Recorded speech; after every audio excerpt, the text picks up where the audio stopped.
Hello there and welcome back to another edition of Silly Car Showdown. Today we are taking a look at the Morris Minor Traveller 2, I believe it's called. This car was requested by Lucifer Sam, and after not recording SES for a good couple of weeks, this is what I returned to.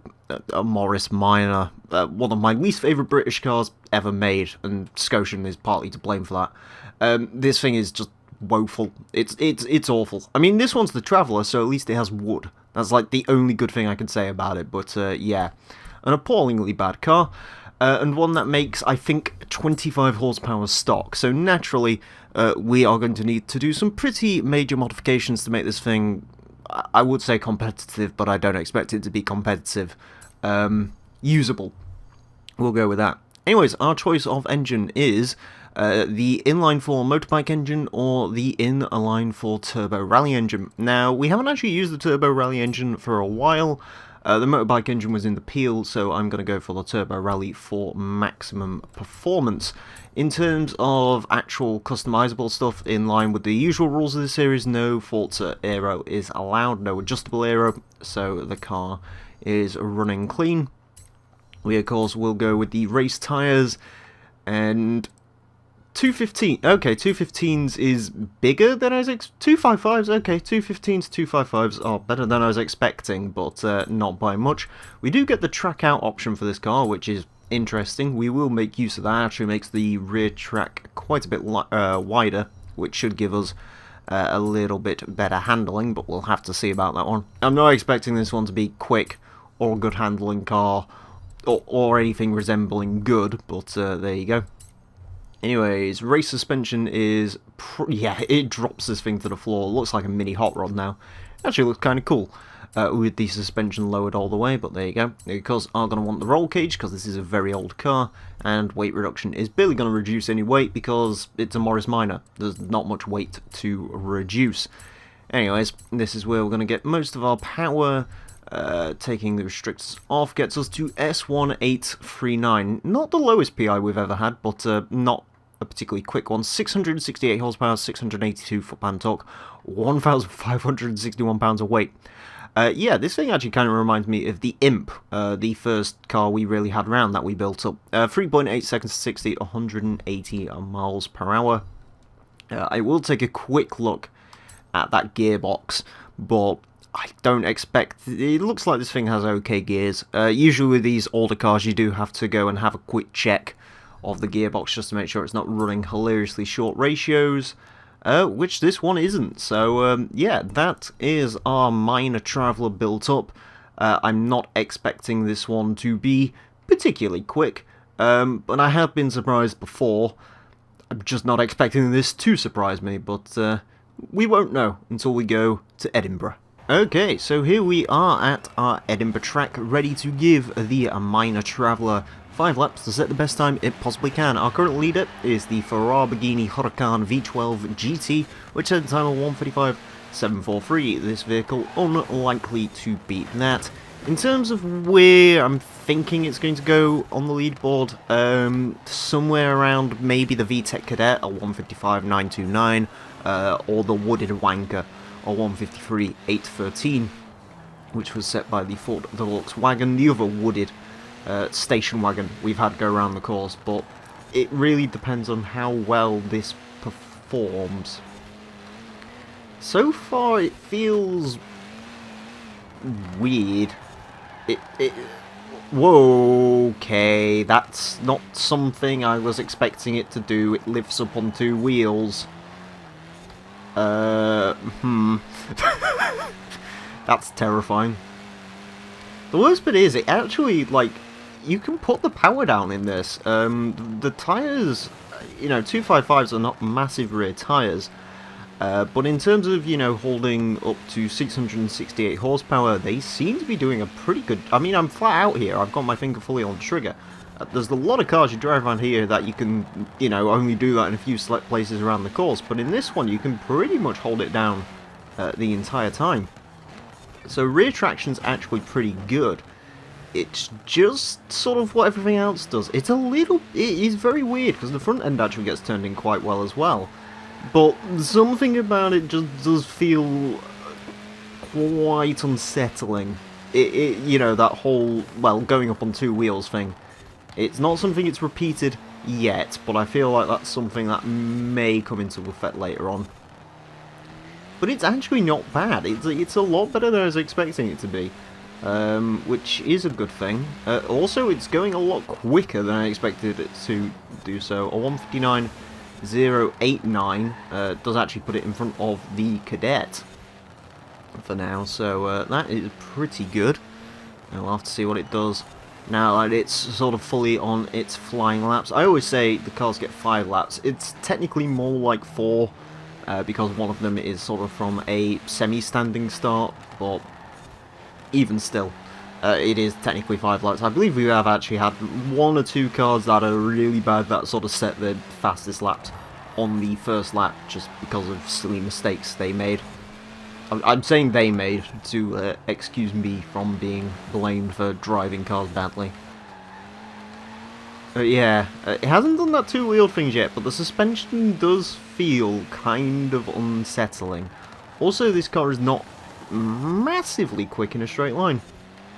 Yeah, we can get to about 150 down there. I know we've had slower cars than that, but, you know, compared to the last few cars, stuff like the Griffith and the Foxbox and, of course, the Huracan, it does feel not massively quick. The exhaust is also incredibly unsettling on this car. It's one of the weirdest shaped exhausts I've ever seen. It seems like the sort of car that through the lower speed sections could be very easily taken advantage of by bumps. Yeah, it definitely feels like the sort of thing that I wouldn't particularly want to drive around in anywhere other than on a track. You know, I wouldn't want to drive this around in free roam or anything like that, because it does feel like the bumps would certainly prevent this car from going forward, shall we say. She's a bit twitchy, bit weird. Wow, oh my god, a 1:51.007. That's quick. The Minor is quick. What is this? The Minor is very quick. I think that's beaten the Speed 12. Yeah, it actually has done.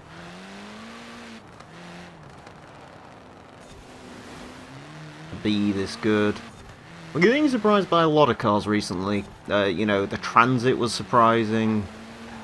The Limo. I don't know if this is quite on the level of the Limo yet. Once this thing gets into like the 149s, if it does, that may be cause for concern. But the Minor is surprisingly good.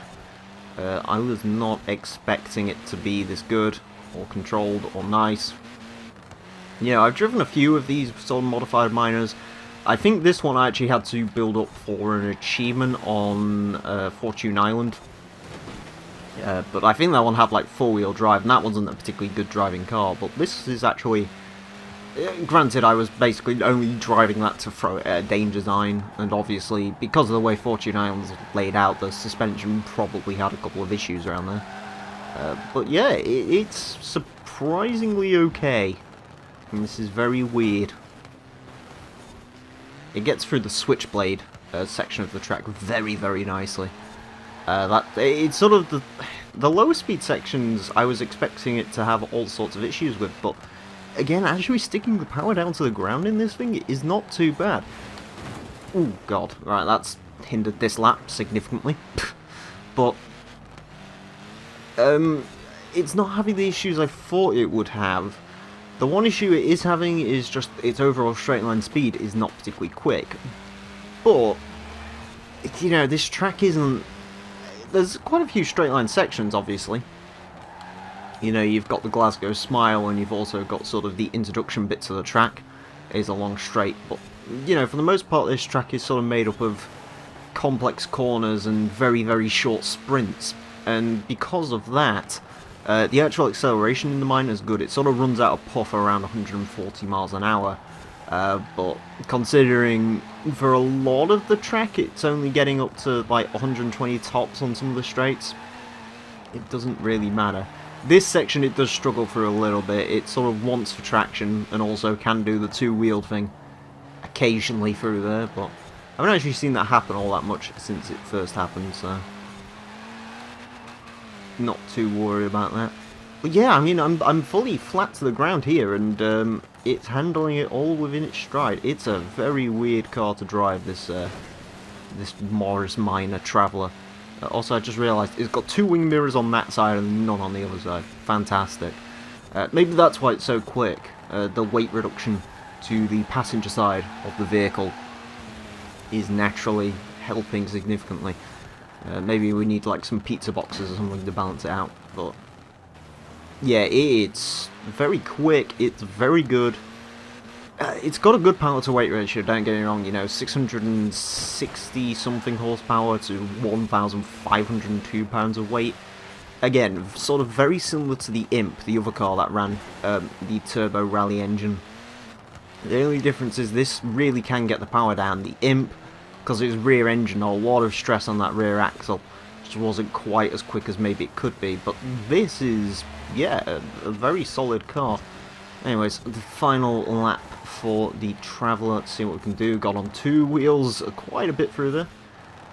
We haven't picked up any of the weird bumps through this section of the track yet, which is good because I've got a fairly good idea they would unsettle this car dramatically. Yeah, I mean, do I recommend it? Not really, but it is a hell of a lot. That was a big 2-wheel moment on the curb, and there was a smash into the wall, and that might have thrown away this lap.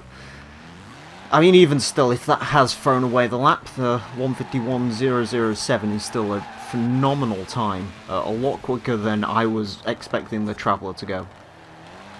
But yeah, it's surprisingly okay. Again, I don't think I would particularly rush to say this is what you should be doing, this is the car you should be driving for, you know, A-class, I guess, if you sort of skip some of the modifications. But it's not bad. It really is not bad, especially compared to what you'd assume it would be, because you'd assume it would be awful. And it isn't really. It's nowhere near as bad as you'd expect it to be, which is good. Yeah, there's not really much more to say about the good old Traveller, other than, yeah, it's surprisingly good. I don't know what the other Morris is going to be like, the normal Minor. We haven't had a request for that yet, thankfully. But yeah, if it's anything like this, then I will be impressed. That one will probably use the motorbike engine just to cut down on repetition, but yeah, the Morris Traveller, not a bad car, which I was not expecting to say at the end of this. It definitely is improved by the use of a turbo rally engine. You see, this is sort of the time I was expecting it to set, but no. Its actual best lap time was a 151.007. Incredibly quick for what it is. I mean, it's a Morris Minor Traveller. It's not supposed to be quick, it's supposed to be bad. But no, it's surprisingly not a bad vehicle. With a 151.007, it will actually put it pretty much directly into the middle of the leaderboard, going into 13th place. It goes in between the Acura RSX and the Honda Civic RS. It is a fair while down on the Civic RS, but being quicker than the RSX is pretty incredible. Also beats a stock Speed 12 TVR and the Alfa Giulia. Yeah, a very incredible car. I'm left slightly speechless by just how good the Minor Traveller was. I was really expecting this one to be a proper dud, but it turns out it's a yeah, surprisingly a good car. Anyways, if you want to surprise me with a request, or alternatively if you want to kill me, you can do so by requesting cars in the comment section on my Discord server, or on the comment section on the HG Central video. I would prefer it in the Discord server. There is a link, as always, to all of the SCS car requests on my channel, and if I remember to put it in the description of HG Central, it'll be there too. Yeah. Feel free to shoot me cars, even if you've seen them already go around. If you want to see them with a different engine in them or something like that, I'm more than happy to oblige requests like that. But with that all being said and done, thank you all very much for watching, and until next time, a farewell.